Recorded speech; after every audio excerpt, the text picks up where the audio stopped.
Našli smo riječi u ovom redoslijedu. Odlazi, preko, dva, suprotno, potraži, pod, ispod, u, pod i unatrag. Možda su to neke upute. Ako tako, onda moramo otići.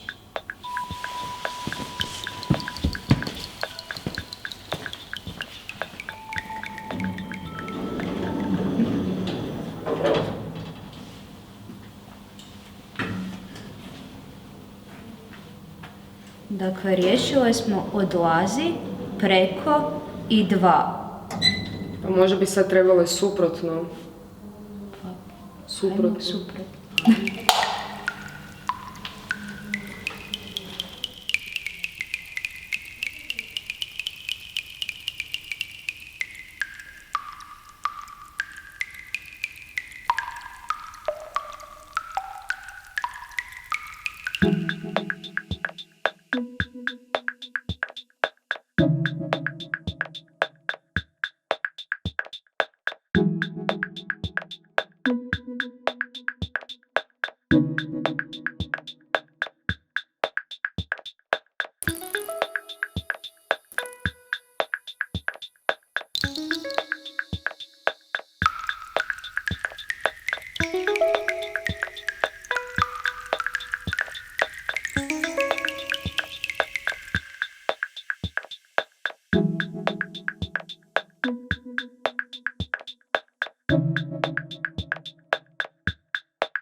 Josip Stošić, rođen 1935. godine, preminuo 2009. godine u Zagrebu, bio je hrvatski povjesničar umjetnosti, konceptualni likovni umjetnik i pjesnik.